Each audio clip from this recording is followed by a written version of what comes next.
thank you for tuning in. Normally on the program I cover a political topic. However, I'm going to do something a little different. Today, I'm going to talk about something a little more inspirational. It seems that there is so much to be stressed about during this period, this time, so I want to do something just a little bit different. I'm going to talk about leadership. I think today's world is lacking true leadership in a lot of different areas, and all the stress and hate being felt around the world kind of falls back on that. Without solid leadership, it's very easy for chaos to take hold. Very easy for people to lose their direction, lose their inspiration. I think that's very evident with the way things seem to be going around the world today. I want to start by giving you basic thoughts on what a true leader is, in my opinion, and some characteristics of true leadership. Let me start with a quote from Colin Powell. "Being responsible sometimes means pissing people off." I like that quote. First of all, a good leader is not always the most popular person.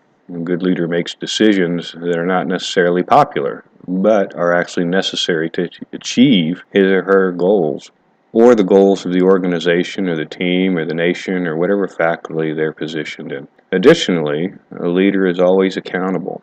A good leader takes responsibility for failures and shortcomings, more so than for successes. A successful leader doesn't need to promote himself or herself. The success and prosperity of her organization reflects upon them. In my experiences, good leaders take responsibility and are accountable, but they give credit instead of taking it. As I mentioned, I have a lot of leadership experience. I've been a very poor leader, and I've been a very successful leader. I found that even in failure, you can be a good leader. Good leaders are not afraid of failure. They use failure as a means to learn so they can learn to succeed. Poor leaders use failures as a means to blame and escape accountability. The best leaders in history and in the world today don't hide their failures. They own them, and they grow through them, and they use them to succeed. Good leaders do not blame others. They accept responsibility, and they remain accountable. Now, that doesn't mean that they do not also hold their subordinates accountable. They do, and rightfully so. They just don't play the blame games we often see from politicians. Here's a quote from Arnold H. Glasgow. "A good leader takes a little more of his share of the blame and a little less than his share of the credit." I think that's an incredible quote and hits my point. In my opinion, leadership is an art form. It is a persistent condition of constant learning. Leaders do not know everything. They recognize this and purposefully continue to learn from others and their own shortcomings. It is how they grow and how they target their next success. I have some great words to share from history's greatest leaders. I personally find it motivating and inspiring to truly consider the words of successful leaders. Then I pair it with their actions, and it is not difficult to see why they are, or were, so successful. The first quote comes from Winston Churchill. "Never give in. Never give in. Never, never, never, never. In nothing great or small, large or petty. Never give in except to convictions of honor and good sense." I think quitting is one of the worst things a leader can do. Now, I'm not talking about conceding. If you've exhausted all your best efforts and been honorable during the process, there's nothing wrong with accepting a failed effort and going on to plan B. Now, here's a quote from one of the least popular leaders in history, but it's still a valid quote. It still means something. It's from Richard Nixon. "A man is not finished when he is defeated. He is finished when he quits." I think that's true. Now, next is a quote from Calvin Coolidge. "Nothing in the world can take the place of persistence. Talent will not. Nothing is more common than unsuccessful men with talent. Genius will not. Unrewarded genius is almost a proverb. Education will not. The world is full of educated derelicts. Persistence and determination alone are omnipotent." This goes along with my original position on quitting. Persistence, determination, and perseverance overall are paramount to any leader's playbook. Now, along the same lines is a quote from Dr. A. B. Meldrum.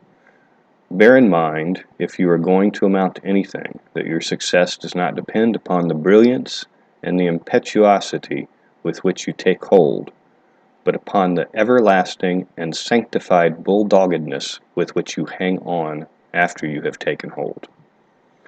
Now, before I continue, some of these quotes may seem like they're not really about leadership. Some are more about motivation. That is true, but without motivation and inspiration, a leader can't possibly hope to lead, and he cannot or she cannot possibly hope to inspire subordinates to follow. Now, moving on, here's a good quote from Thomas Edison. Our greatest weakness lies in giving up. The most certain way to succeed is always to try just one more time. Now for more leadership-oriented quotes. Ralph Waldo Emerson. Our chief want is someone who will inspire us to be what we know we could be. Being able to inspire without a doubt is one of the most important traits of a good leader. And here's another good one, this time from Ronald Reagan. The greatest leader is not necessarily the one who does the greatest things. He is the one that gets the people to do the greatest things. Here's another quote. This one's from George Patton. Don't tell people how to do things. Tell them what to do and let them surprise you with their results. I think it's an excellent quote from one of the less micromanaging perspectives. Here are two quotes, one from Dwight D. Eisenhower and the other from Harry S. Truman, both similar but very true in their own rights. First, Dwight Eisenhower. Leadership is the art of getting someone else to do something you want done because he wants to do it. And Harry S. Truman, along the same lines, says, leadership is the ability to get men to do what they don't want to do and like it. And those are both excellent quotes. Leadership is a capacity to translate vision into reality, from Warren Bennis. Before you're a leader, success is all about growing yourself. When you become a leader, success is all about growing others. That was said by Jack Welch. Excellent quote. He who has never learned to obey cannot be a good commander. That's Aristotle, and that's very true about a lot of our elected politicians, in my opinion. Now, Steve Jobs said that innovation distinguishes between a leader and a follower. I'll end on a quote from John Quincy Adams. If your actions inspire others to dream more, learn more, do more, and become more, you are a leader. In today's world, it's very easy to lose sight of what real leadership is, with the media spouting off storylines that invoke and inspire hatred and violence, and with all the corruption in our politicians. Most of our elected officials have already achieved their goals. They got elected. If any of them took office with any real hopes to lead and inspire, most of them have already lost that sense or that vision. We really need new leadership. It's apparent from the way President Trump has been hit hard from all fronts since coming into office. He came in with a vision, and whether you like him or not, or whether you believe it or not, or whether you voted for him or not, there's no doubt that he's a good leader. I mean, really, he didn't need the job. He didn't need all the criticisms and hatred spewed about him, all the negative publicity he's getting. He's a very successful businessman. He already had a good life. He took the job because he has a vision to make America great again. You don't have to like it. You don't have to agree with it. But unlike the other politicians and our previous president, he came into office to work. He's working very hard to reach the vision that he has for the people that he represents.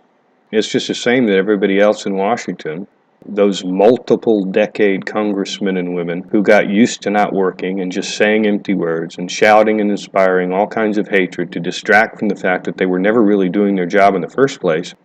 Well, they're really mad because they actually have a leader in the White House that wants to see them work and do their jobs for once. Okay, I said that this was not going to be about politics, but I did have to have that in there because it's an excellent example of what leadership is versus what leadership is supposed to be versus what leadership wasn't and isn't. Anyway, that's the end for now. If you have any questions or comments or suggestions on this episode or anything upcoming, please let me know. I'm happy to have you here. I'm glad you tuned in, and please check back soon. I'll try and have the next broadcast out just as quick as I can.